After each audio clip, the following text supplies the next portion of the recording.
बिस्मिल्लाहिर्रहमानिर्रहीम।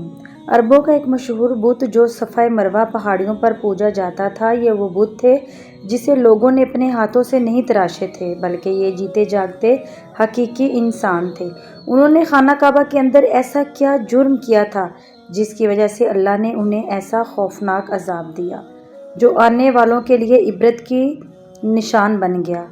जब से खाना काबा तामीर हुआ तब से लेकर अब तक जिसने भी बैतुल्लाह की बेहुरमती की या बेहुरमती करने की कोशिश की, तो अल्लाह ने उनका वो हशर किया कि रहती दुनिया तक इबरत का निशान बनकर रह गए। फिर चाहे वो दुनिया का ताकतवर बादशाह रहा हो और उसके हाथों का लश्कर ही क्यों ना हो। उसके अलावा तारीख़ में कई ऐसे वाक़यात मिलते हैं कि जिन्होंने काबा शरीफ की बेहुरमती की और उनको अल्लाह ने दर्दनाक अजाब देकर तबाह कर दिया। इसकी एक मिसाल असाफ व नाइला है। असाफ बिन जाला और नाइला बिन्नत जैद दरअसल कबीना बनी जिरहम के एक मर्दो जन थे। नाइला एक खूबसूरत और हसीन लड़की थी जो अपने कबीला में यमन के किसी इलाके में रहा करती थी। ये खूबसूरत हसीना कबीला बनी जिरहम में अपने हुस्न की नुमाइश किया करती थी। वो फाश लिबास पहनकर घर से निकलती थी और कबीला के नौजवान उसके पीछे पीछे चलते थे। हर कोई उससे ताल्लुकात का ख्वाहिशमंद था। इन्हीं लोगों में कबीले के सरदार का बेटा भी शामिल था जिसका नाम असाफ बिन जाला था।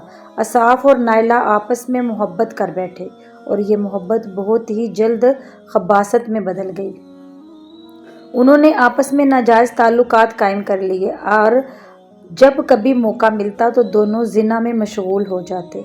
इसी तरह ये सिलसिला यूं ही चलता रहा। जब उनके घर वालों को उसका इल्म हुआ तो वो उनके ख़िलाफ़ हो गए, जिस वजह से उनके मिलने पर पाबंदी लगा दी गई। एक दफ़ा का वाक़या है कि बनी जिरहम का एक काफ़िला हज करने के लिए मक्का के लिए रवाना हुआ, तो ये दोनों भी उस काफ़िले के साथ हज के लिए चल दिए। काफ़िला मक्का पहुंचा और ये हज के अयाम थे। उन्हीं दिनों का वाक़या है कि एक रोज़ काबा में लोगों की तादाद बहुत ही कम थी और आस पास कोई भी मौजूद ना था। लिहाजा शैतान ने उनके दिलों में वसवसा डालना शुरू कर दिया। वो दोनों खाना काबा में दाखिल हो गए और इस तन्हाई के आलम में जिना करने लगे। इनके इस खबासत और काबा की बेहुरमती पर ज़मीन और आसमान कांप उठा। समंदर की मौजें जोश मारने लगीं और अल्लाह की तरफ से अजाब नाजिल हो गया। हुआ यूँ कि जब वो खाना काबा के अंदर बदफाली कर रहे थे तो उसी वक्त उनकी रूहें कब्ज़ कर ली गईं और उनके गोश्त पोश्त के जिस्म पत्थर के बुत बनते चले गए। ये लम्हा इंतहाई खौफनाक और अजीबो गरीब था। तो जिंदा इंसान अज़ाब इलाही के तहत अब पत्थर के बन चुके थे। कुछ देर बाद जब बनी जिरहम के लोग काबा के करीब आए और बैतुल्लाह के दरवाजे को खोला तो दोनों बदबख्त बरहना हालत में पत्थर बने खड़े थे। वो ये समझ गए कि ये खबीस अल्लाह की मुक़द्दस घर में किस जुर्म का इर्तिकाब कर रहे थे। लोगों ने दोनों के मुजस्समों को उठाया और बाहर लाकर ज़मीन में गाड़ कर इन्हें खड़ा कर दिया ताकि ये लोगों के लिए इबरत का निशान बने रहें। कुछ दिन गुजरने के बाद मक्का के लोगों ने असाफ के बुत को उठाकर कोहे सफ़ा के मुकाम पर रख दिया और नाइला के बुत को उठाकर कोहे मरवा के मुकाम पर रख दिया। सफ़ा मरवा दरअसल दो पहाड़ी हैं जो हरमे काबा के बिल्कुल करीब ही हैं। इन्हीं दो पहाड़ियों पर चढ़कर और चक्कर लगाकर बीबी हाजरा अलैहिस्सलाम ने उस वक्त पानी की तलाश की थी जब हज़रत इस्माईल अलैहिस्सलाम शीरख्वार बच्चे थे और प्यास की शिद्दत से बेकरार हो गए थे।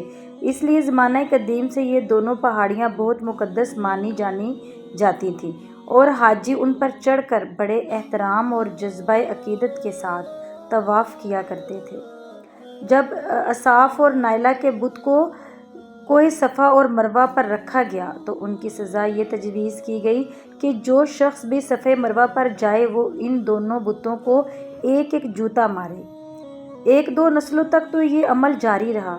फिर लोगों ने इन्हें जूतों के बजाय थप्पड़ मारना शुरू कर दिए और कुछ नस्लों बाद लोग इन्हें सिर्फ हाथ लगाया करते थे।